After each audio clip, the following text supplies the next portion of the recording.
y también en otra localidad, en otra población donde está nuestro hermano Héctor.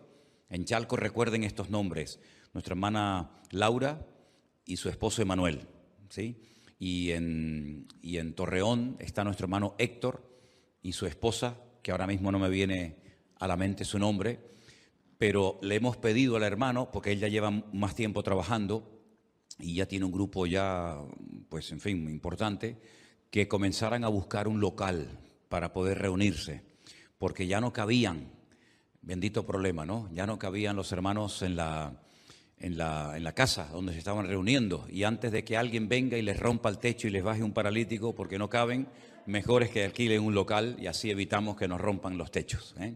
Así que estén orando por estas dos obras, que el Señor las bendiga, que les dé mucha sabiduría a los hermanos, y también, por favor, no dejen de orar por los hermanos de Tierra Alta, que el domingo pasado en Colombia celebraron el primer aniversario, ¿eh? Y estaban tan contentos, y siempre estamos orando por ellos y les mandamos saludos a los que nos puedan estar viendo en esta noche.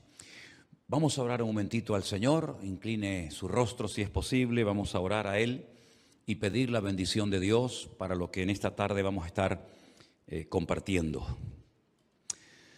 Gracias, Señor, por este privilegio de poder estar aquí juntos en tu presencia en esta noche, Señor.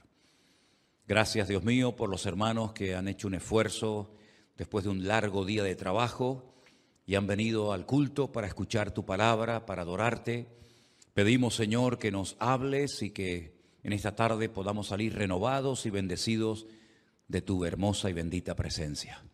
Gracias, Señor, por esta oportunidad de aprender de ti y de tu palabra. En el nombre de Jesús. Amén y amén. Gloria al Señor. ¿Cuántos de ustedes estuvieron en la clase por Zoom que estuvimos dando en el día de ayer? Bueno, gloria a Dios, gloria a Dios. Espero que hayan quedado claras las explicaciones que dimos. Había mucha gente conectada y lástima que no se grabara. Fue un fallo por nuestra parte que esa clase no se grabara para en el futuro que otros que no la vieron pudieran escucharla. De hecho, ya me la están pidiendo, pero no la grabamos. Y se nos quedó a todos una buena sensación de decir, esto hay que repetirlo más a menudo. No sé con qué frecuencia, pero se nos quedó el deseo de volver a hacer una convocatoria abierta para que todos los que quieran aprender de la palabra puedan hacerlo. Y les animo a que sigan haciendo las lecciones. ¿Estáis haciendo las clases, hermanos? ¿Van bien? ¿Seguro? Bueno, gloria a Dios. Me alegro mucho por ustedes. Vamos a leer dos porciones de dos cartas de Pablo diferentes en esta noche. La primera lectura se encuentra en el libro de Romanos, la carta del apóstol Pablo a los romanos en el capítulo 13. Y la segunda porción que vamos a leer se encontraría en Efesios capítulo 5, del versículo 11 en adelante. Pero comencemos por Romanos. Prestemos atención a estas palabras que van dirigidas a creyentes, a personas que habían reconocido al Señor Jesucristo como su Señor y Salvador personal, como el verdadero Mesías, pero necesitaban ser instruidos, aconsejados en la palabra para su desarrollo y para su crecimiento espiritual. Romanos 13, versículo del 10 en adelante dice, el amor no hace mal al prójimo. Así que el cumplimiento de la ley es el amor. Y esto, conociendo el tiempo, que ya es hora de levantar el sueño, porque ahora está más cerca de nosotros nuestra salvación que cuando creímos. Versículo 12. La noche está avanzada y se acerca el día. Desechemos pues las obras de las tinieblas y vistámonos las armas.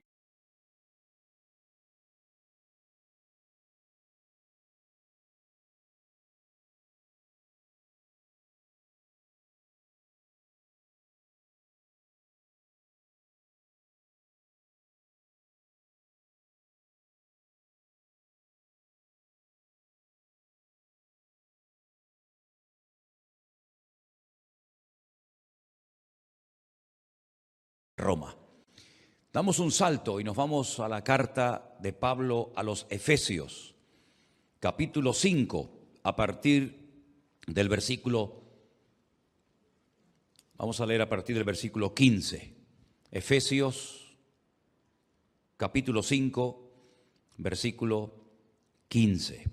Mirad pues con diligencia cómo andéis, no como necios, sino como sabios, aprovechando bien el tiempo, porque los días son malos. Por tanto, no seáis insensatos, sino entendidos de cuál sea la voluntad del Señor. No os embriaguéis con vino, en lo cual hay disolución, antes bien, sed llenos del Espíritu, hablando entre vosotros con salmos, con himnos y cánticos espirituales, cantando y alabando al Señor en vuestros corazones. Y terminamos con el versículo 20, dando siempre gracias por todo al Dios y Padre en el nombre de nuestro Señor Jesucristo. ¿Cuántos dicen amén? Gloria a Dios. Dos porciones preciosas dirigidas a dos iglesias diferentes, creyentes, gente que ha nacido de nuevo, pero, repito, que necesitaban ser instruidos para que no se estancaran, sino que pudieran seguir avanzando y creciendo en el conocimiento del Señor. Ahora bien, vamos a hacernos todos en esta noche, no hace falta que nadie responda en alta voz, vamos a hacernos esta pregunta. Escuchen bien. ¿Cómo te definirías tú como cristiano, como cristiana? Si tuvieras que explicar un poco cómo tú te ves en este momento en tu relación con el Señor, ¿qué términos, qué adjetivos, qué expresiones utilizarías? ¿Cómo te ves tú realmente como cristiana? ¿Te ves una persona madura, firme en los caminos del Señor, con las ideas claras? ¿Te ves todavía un tanto fluctuante, emocional, sin mucha estabilidad, sin mucha firmeza todavía, con muchas lagunas? ¿Te ves bien en el Señor o todavía te falta mucho para poder decir estoy bien y firme, afianzado, afianzada en los caminos del Señor? ¿Cómo te definirías tú como cristiano? Hace unos días un pastor de Argentina me llamó y me estuvo haciendo una serie de preguntas y bueno, pusimos la entrevista en nuestro canal para que ustedes lo pudieran ver, ¿no? Ya que es un canal de televisión que no se ve en España, sino en algunos países de Latinoamérica.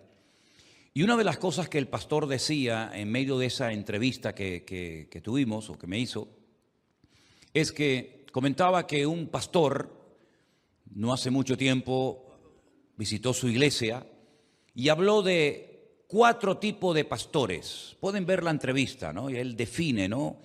Él dice, pues los pastores que no aprovecharon su oportunidad, los pastores temerosos, en fin. Y yo le dije, bueno, pues yo, con todo mi respeto, yo añadiría un 5º tipo de pastor o de ministerio a esta lista de 4. Y pensando en esto, comencé a elaborar una lista de tipos de cristianos que pueden existir y de hecho existen en el día de hoy. Por ejemplo, creo que hay un grupo, un tipo de cristianos que todavía no se enteran de lo que está sucediendo en el mundo.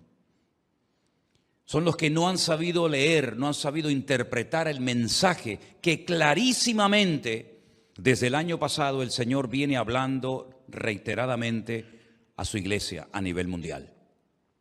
Por primera vez en la historia, millones de hermanos, millones de cristianos, estuvimos encerrados en nuestras casas, sin poder salir, salvo a pasear al perro y hacer las compras en el supermercado y rapidito enseguida otra vez metidos en casa. Eso no había ocurrido nunca antes, jamás, donde millones y millones de cristianos y no cristianos no nos dejaban salir a las calles.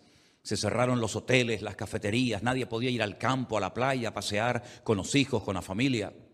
Veías las calles del mundo desiertas. ciudades de millones y millones de habitantes. No me puedo imaginar a México, la capital, ¿verdad?, donde casi 16, 17, casi 18 millones de personas viven allí, totalmente desierta, ¿no? Y era muy impactante ver en televisión las imágenes de los hospitales, de las ambulancias llevando centenares, miles de personas por todo el mundo, la gente asustada, muchos cristianos también asustados, y nos quedábamos realmente sorprendidos y decíamos, Dios mío, pero ¿qué está pasando en el mundo, no? Y en esos días, que no ha pasado 30 ni 40 años, sino que casi diríamos que fue el otro día, yo creo que el Señor estuvo hablando muy claramente al mundo, pero sobre todo a su pueblo, a la iglesia.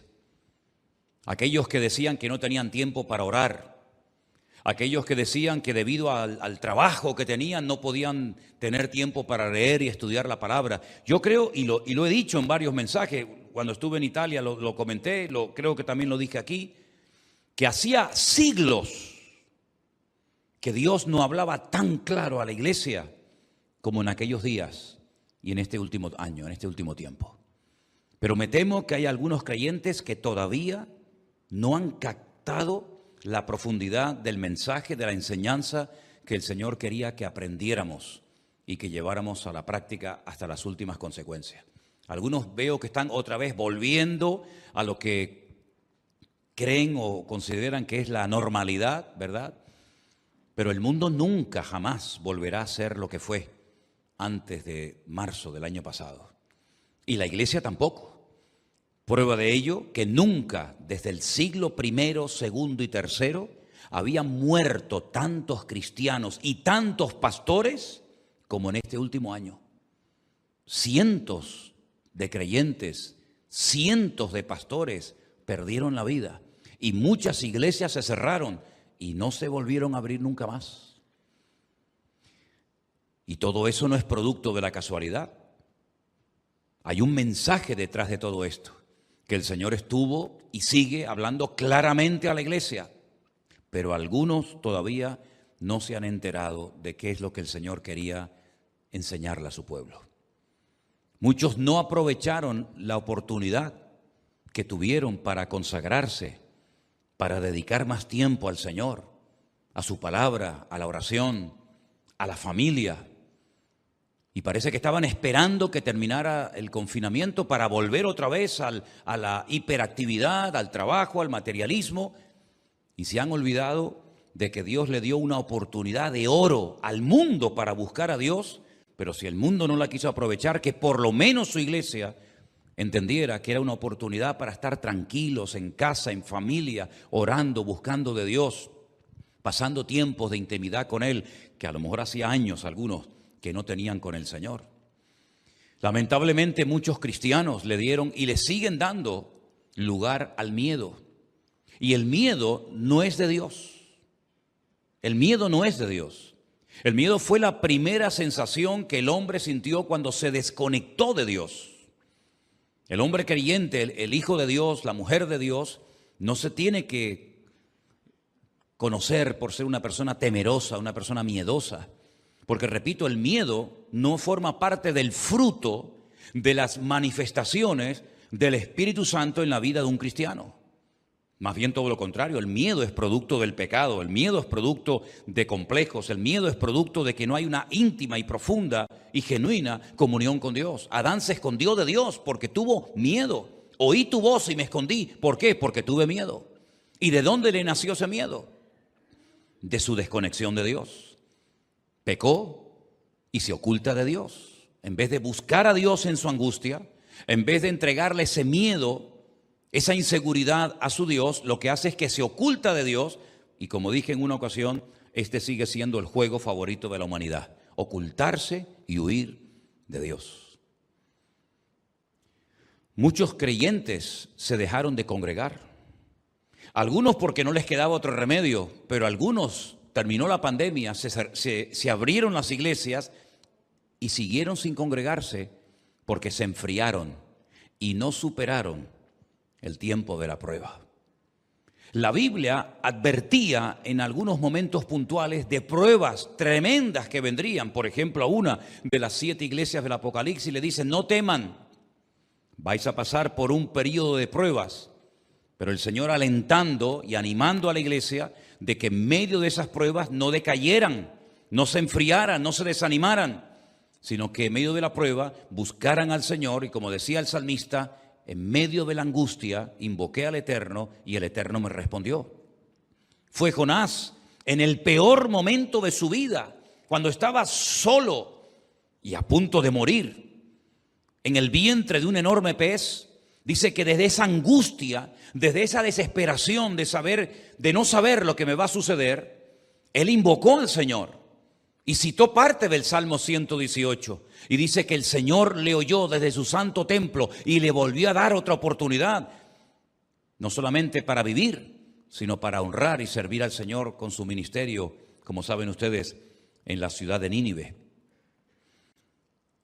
He conocido hermanos en este tiempo que parece que tenían más facultades, más facilidad para ver al diablo por todas partes que para oír la voz de Dios y ser sensibles a la presencia del Señor.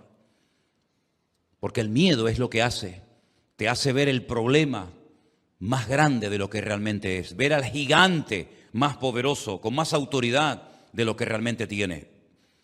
Y muchos creyentes todavía siguen dándole más lugar al enemigo que al Señor.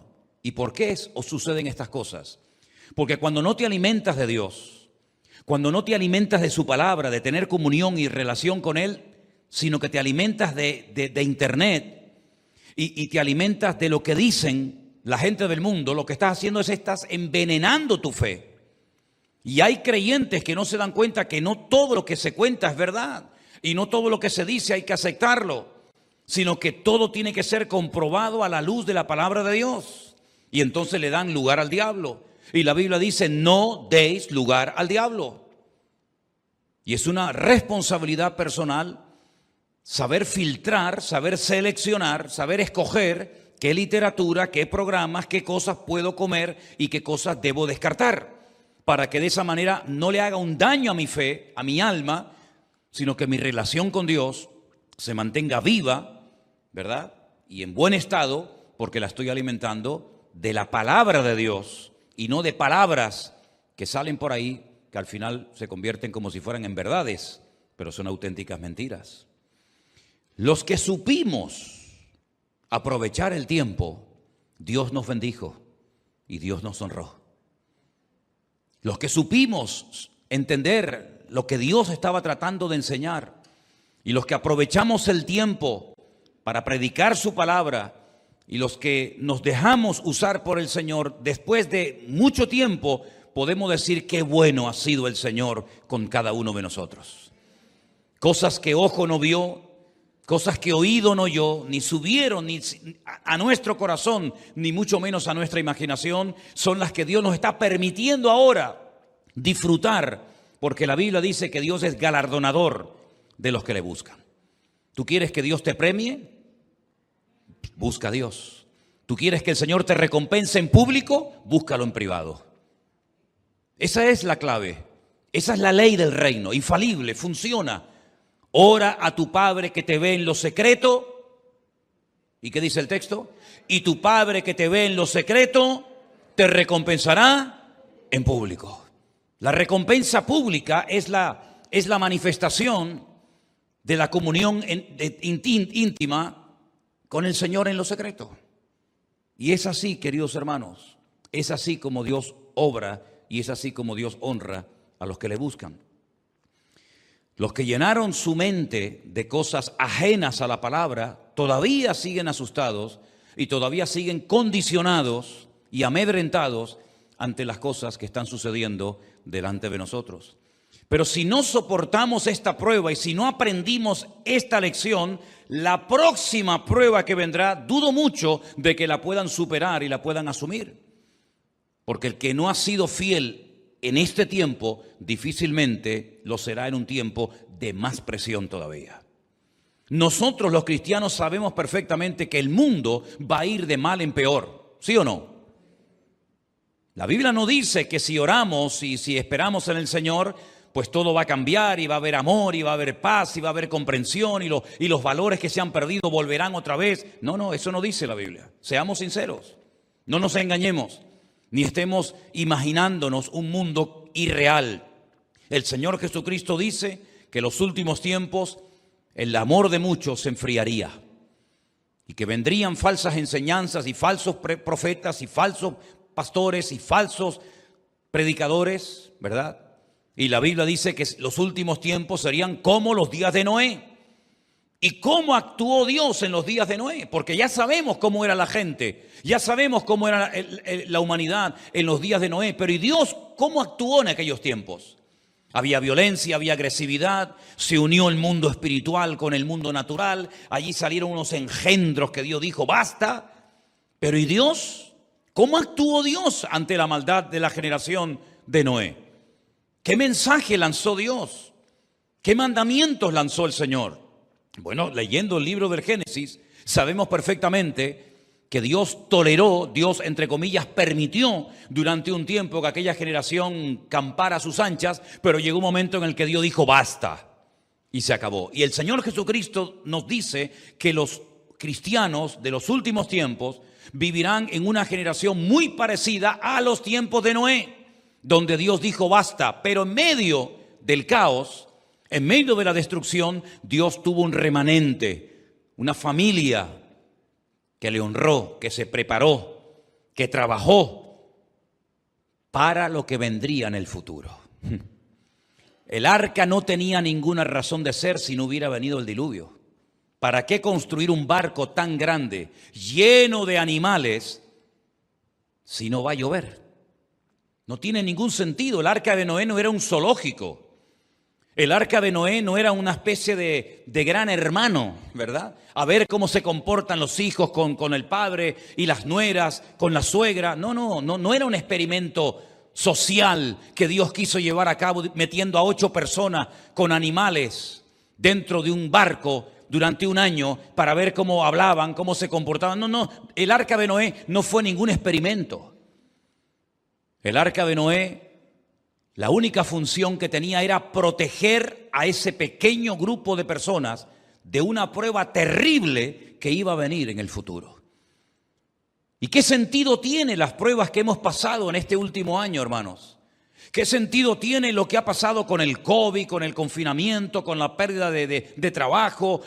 ¿Qué sentido tiene si no es que Dios nos está preparando para pruebas mayores que vendrán en el futuro, pero que han fortalecido nuestra fe y nos han consolidado y afianzado en los caminos del Señor, para que cuando vengan pruebas mayores, para que cuando venga el diluvio, nosotros podamos estar firmes y, habiendo acabado todo, seguir firmes dándole honra y gloria al Señor? Ese era el objetivo del arca, no tenía otra función. De hecho, cuando terminó el diluvio y bajó el nivel de las aguas, tuvieron que salir del arca. Y ya el arca no tenía ningún objetivo, ninguna razón de ser, y el arca pasó a la historia, pero la humanidad siguió adelante. Y la iglesia pasará por un diluvio, pero no de agua, sino por un diluvio de fuego. Porque es necesario que el juicio comience por la casa de Dios. Y la Biblia nos enseña que los elementos serán derretidos. Y dice el apóstol Pedro en una de sus hermosas epístolas, sabiendo lo que viene en el futuro, parafraseando el texto, sabiendo lo que se avecina de cara al futuro, ¿no será mejor que preparemos nuestras almas y que deseemos como niños la leche espiritual no adulterada? Hace un instante, antes de subir aquí a este púlpito a predicar, el chiquitín de la iglesia, Isaac, Isaías, que con tanto profeta y tanto, ¿verdad? Isaías, Jeremías. Bueno, pues, ¿cómo era? Elías, ¿cómo era? Isaías, perdón. Isaías se ha puesto a llorar. Ya es raro ver a Isaías llorar, ¿eh? Pero es que tenía hambre y ya se pone nervioso y se pone a hacer unos soniditos extraños. Y si no le dan lo que está pidiendo, te puedo asegurar de que yo no podría predicar en esta noche. Porque sus llantos se oirían hasta, bien sabe, sabe el Señor hasta bien lejos. Y dice el apóstol Pedro en su carta que nosotros tenemos que desear la palabra de Dios como los niños se hacen notar y gritan y patalean y lloran diciéndole: es la hora de comer, deme mi comida. Es su lenguaje, es su forma de hablar, ¿verdad? No piden por favor, no dice mamá, date prisa que tengo hambre, sino ellos gritan, patalean, lloran y no paran hasta que le dan la comida. Así deberíamos de ser nosotros los cristianos. Señor, dame tu palabra. Señor, dame tu alimento. De aquí no me voy hasta que tú me bendigas. Como Jacob, ¿se acuerdan? Que tuvo una lucha con un ángel, pero él realmente lo que quería era la bendición de Dios. Él ya había visto ángeles en otro momento de su vida. Él ya sabía lo que era moverse en el terreno natural y espiritual, pero él lo que quería siempre era la bendición a toda costa. Y dice la Biblia: no te voy a soltar hasta que no me bendigas. Y obtuvo la bendición y su vida cambió para siempre. Y Dios tiene bendiciones preparadas para nosotros, pero hay que buscarlas, hay que pelearlas, hay que buscarlas con todo el corazón. Y tenemos unas promesas preciosas dadas por nuestro Señor Jesucristo que dice: pedid y recibiréis, llamad y se os abrirá. Porque todo el que pide recibe, el que busca halla y el que llama se le abrirá. Si hay promesas que están ahí esperándonos a nosotros, como diciendo el Señor: vengan a buscarlas, venid los trabajados y cargados, que yo os haré descansar, pero vengan ustedes. Como tenían que ir los enfermos y los desesperados a donde estaba el Señor. Y el Señor los sanaba y los consolaba y les cambiaba la vida, pero tenían que hacer un mínimo de esfuerzo, un pequeño recorrido, un pequeño sacrificio.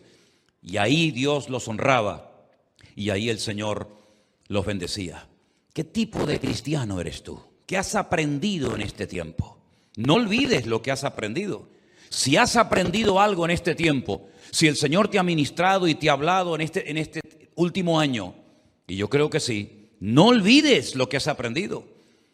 Porque también decía el apóstol Pedro: yo procuraré después de mi partida dejar esto por escrito para que ustedes puedan recordar en todo momento las palabras que pronunció nuestro Señor Jesucristo.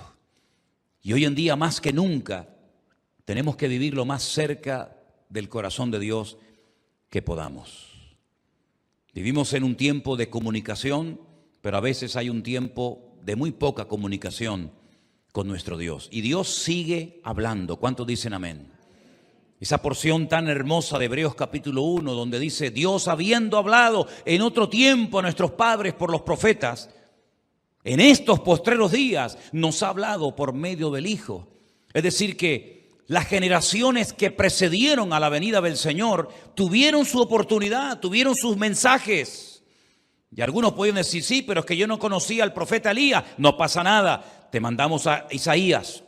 Es que yo no conocí ni escuché nunca las palabras proféticas de Isaías. No pasa nada, te mando a Jeremías, y si no a Abdías, y si no a Sofonías, y si no a Daniel. Es decir, todas las generaciones tuvieron su mensaje profético, su mensaje de parte de Dios. Ninguna generación puede decir: es que Dios no nos habló, es que no sabíamos. Todas tuvieron su oportunidad. Pero ahora dice la Biblia que en los postreros tiempos, en estos que estamos ahora, Dios habló y sigue hablando a través de nuestro Señor Jesucristo.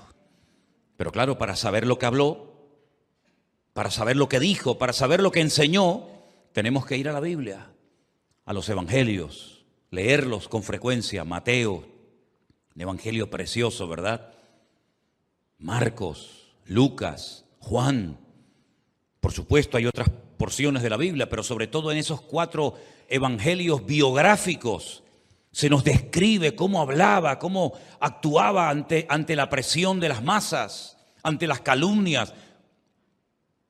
En todo momento sabemos lo que el Señor pedía a sus discípulos. Tenemos capítulos enteros, el capítulo 5, 6, 7 de Mateo, el famoso Sermón del Monte, palabra tras palabra, mensaje tras mensaje. Allí se habla de la oración, de la ofrenda, del ayuno, de la relación interpersonal entre los hermanos. Son enseñanzas tremendas. Bueno, pues si verdaderamente sigue hoy el Señor hablando, no a través de los profetas, porque esa etapa ya pasó, Pero si verdaderamente, como dice Hebreos 1, Él sigue hablando a través de su Hijo, pues leamos entonces las palabras del Hijo para que sepamos qué es lo que hoy el Señor espera de ti y de mí y cómo tenemos que comportarnos en medio de esta generación en la cual vivimos. Amén, hermanos. Y han venido en los últimos meses y desde el confinamiento que tuvimos el año pasado, centenares de preguntas de todas partes del mundo. Y muchos cristianos han estado asustados por la formación del nuevo orden mundial, por la gente que moría, por la vacuna, confundiendo la marca de la bestia. Fíjense qué tremendo, ¿no? Todo esto es una evidencia clarísima del desconocimiento tan grande que ha habido y que lamentablemente todavía sigue imperando en la vida de muchos cristianos, confundiendo las señales de los tiempos, haciendo una mala interpretación de cosas que están muy claramente definidas y explicadas en la palabra. Y cuando venían estas preguntas, automáticamente yo me daba cuenta de que todo esto era producto de lo que les acabo de enseñar y decir, la falta de conocimiento bíblico. ¿Recuerdan ustedes esas palabras que dicen, mi pueblo pereció por falta de conocimiento? Pero eso no solamente forma parte del pasado lejano y distante. Eso es una realidad contundente de nosotros hoy en día. Ver a creyentes que se niegan rotundamente a ponerse una vacuna porque dicen que es como si te pusieran la marca de la bestia. Y claro, nosotros no estamos aquí para convencer a nadie de que si se vacune o no se vacune. Pero te voy a dar unos datos un tanto curiosos que no sé si lo habéis oído. Si lo habéis oído, bueno, perdonadme que os repita algo que ya habéis oído. Pero a mí me ha llamado la atención el temor de muchos cristianos, por ejemplo, a esta vacuna en particular. Y entonces comencé a buscar en la Biblia alguna respuesta y encontré algo muy interesante. Yo quiero que pongamos ahí en la pantalla, por favor, el Salmo 89, versículo 8. Salmo 89, versículo 8. Y es un versículo muy bonito, muy fácil de aprender, y dice así. Salmo 89, versículo 8. Oh Jehová, oh eterno, Dios de los ejércitos. Y lanza una pregunta aquí el salmista. ¿Quién como tú? ¿Quién como tú? Y él mismo responde, poderoso eres, Jehová eterno, y tu fidelidad te rodea. Nosotros sabemos que no hay nadie como nuestro Dios. Amén, hermanos. Desde el año pasado, desde los días del confinamiento hasta el día de hoy, hasta este momento, ya sabíamos que nuestro Dios era poderoso. Amén, hermanos. Lo sabíamos. Pero ahora lo sabemos con mucho más claridad que antes.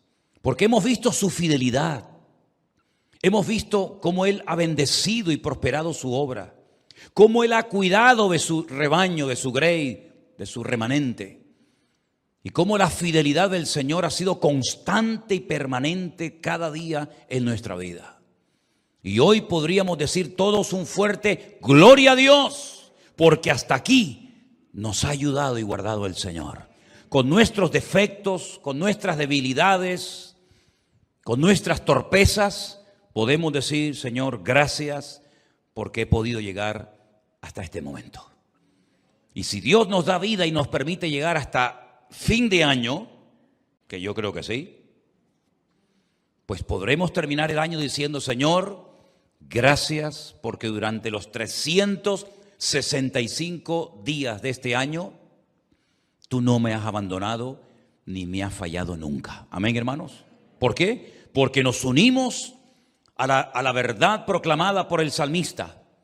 Poderoso eres y tu fidelidad te rodea. ¿Cuántos dicen amén? Si ustedes se dan cuenta, encima del capítulo 89 aparecen las palabras masquil de Etam Esraíta. Etam Esraíta es el autor el que escribió el Salmo. Pero la palabra masquil es una revelación de sabiduría. Es una revelación de conocimiento profundo de Dios. Es una enseñanza que el que la va a leer tiene que interiorizarla y darse cuenta de cosas tremendas que se van a proclamar, como por ejemplo que tenemos que cantar y hacer referencia a las misericordias eternas del Señor. Y que ese conocimiento de la misericordia de Dios tiene que pasar de generación en generación. Enseñarle a nuestros niños, enseñarle a los nietos, enseñarle a las futuras generaciones que Dios es misericordioso, que Dios es fiel y que Él es nuestra roca. Todo lo que ustedes van a leer esta noche antes de irse a la cama del Salmo 89 es un masquil, repito, una revelación de conocimiento de Dios. Eso es lo que significa la palabra masquil. No es una palabra ahí puesta al azar, sino que, ojo, lo que les voy a contar, lo que voy a escribir a continuación, no lo olviden nunca. Y por eso dice que los cielos tienen que celebrar las maravillas de Dios. Y en la congregación de los santos tenemos que adorar al Señor, porque Dios es temible, Dios es formidable. Y ahora dice en el verso 8, Dios es poderoso y su fidelidad le rodea. Es un salmo realmente extraordinario, un conocimiento tremendo. Si quieres conocer profundamente a Dios, léelo con frecuencia el Salmo 89 y vas a descubrir y a disfrutar mucho de lo que este hombre está contando aquí. Pero ¿por qué cito el versículo 8? Porque la palabra poderoso, y la vamos a poner en la pantalla ahora, la palabra poderoso en hebreo se pronuncia, díganlo conmigo, Hasim. Más fuerte, Hasim. Esa palabra aparece en el verso 8 cuando dice, poderoso eres, oh Señor. Hasim, poderoso.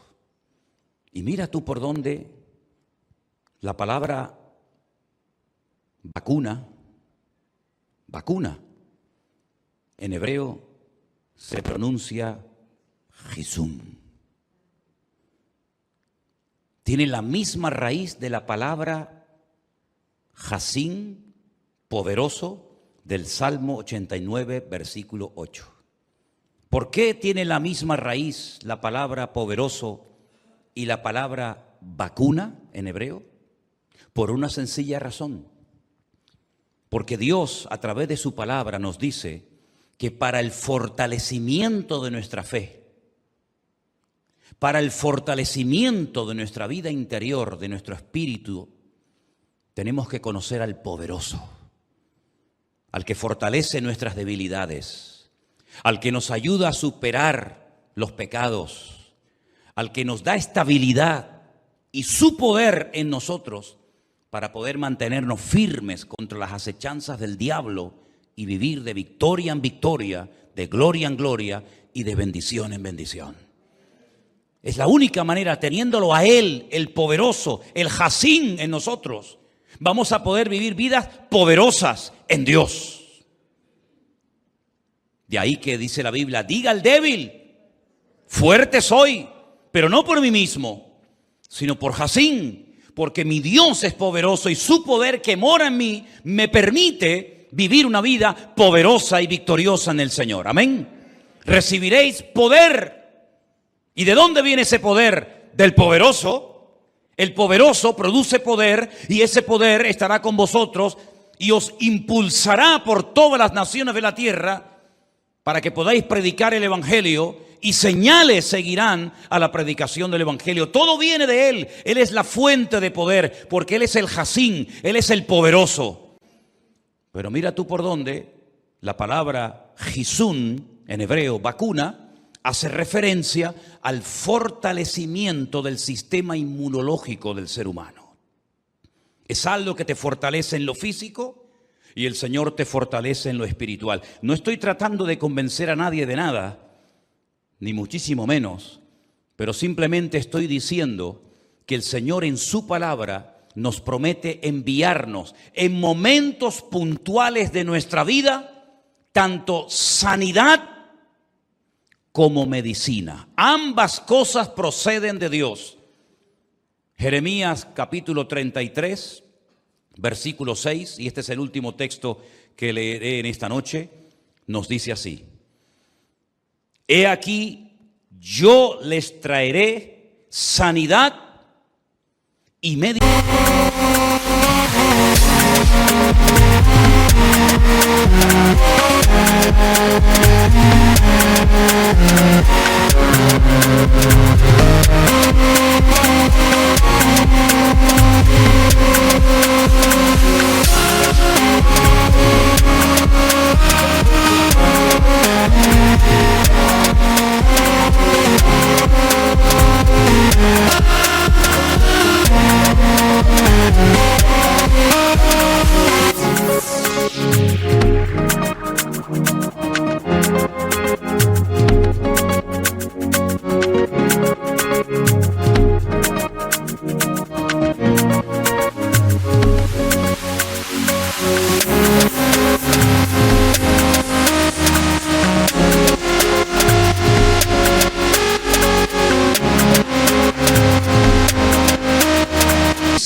Y los curaré y les revelaré abundancia de paz y de verdad. Ambas palabras, Jesún y Jasín, vacuna y poderoso, tienen la misma raíz en hebreo, que son las letras Het, Samech, Nun, las mismas letras, la misma raíz, para que no tengamos temor de la medicina que en un momento determinado de la vida el Señor enviaría a su pueblo. Si no, enviaría sanidad, y si no, enviaría medicina. Pero no somos contrarios a la ciencia ni a la medicina, porque todo don perfecto y toda dádiva viene de lo alto. Y aunque sea un científico ateo, que muchas veces no lo son, pero aunque fuera un científico ateo, Dios utiliza a los sabios de este mundo, según ellos, como instrumentos en sus manos para traer bendición siempre, ¿a quién? Al pueblo del Señor. Como los coches, que a lo mejor lo inventó un creyente o un ateo, pero los usamos. Y como los aviones, que tal vez lo inventó un cristiano o un ateo, pero los usamos para viajar de una parte a otra del mundo. Y como tantas y tantas cosas que nos han hecho más cómodas y más fáciles la vida, como por ejemplo poder predicar en tiempo real a millones de personas a través de las redes sociales. Y me da exactamente igual si las inventó un ateo o un creyente. Lo que está bien claro es que todo el Señor lo pone en nuestras manos para darle un uso sagrado y santo, y no tenemos que tenerle miedo a nada ni a nadie, porque el Señor nos protegerá de todo peligro y de todo mal. Y es una pena ver a creyentes cómo pierden el tiempo tratando de asustar a otros creyentes con teorías y con cosas que han oído que no tienen ningún fundamento bíblico. Y quiero solamente terminar haciendo esta pequeña reflexión que creo que en más de una ocasión yo la he hecho. Cuando vino la famosa crisis, la burbuja del ladrillo, ¿no?, de la construcción, explotó en España, creo que fue en el 2000 y pico, 2008, donde millones de personas perdieron su trabajo y se paró la construcción. ¿Se dieron ustedes cuenta cómo a los pocos días o meses comenzaron a aparecer en los semáforos malabaristas, payasos? ¿De dónde salieron tantos malabaristas?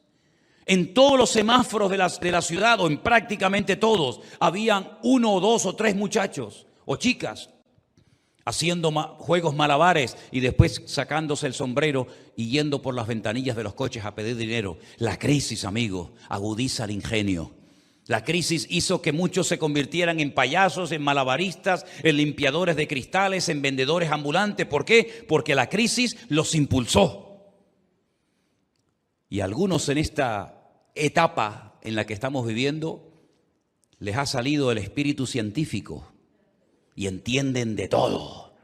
Entienden de vacuna, de virus, entienden de todo y utilizan las redes sociales.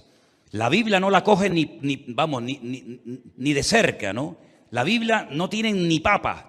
Les menciono 4 o 5 cosas de la Biblia y se quedan patinando, pero son científicos que intentan convencernos a nosotros, los pobres ignorantes, de una información que ellos han recibido y que nosotros en nuestra ignorancia no hemos recibido, y entonces nos hacen un favor.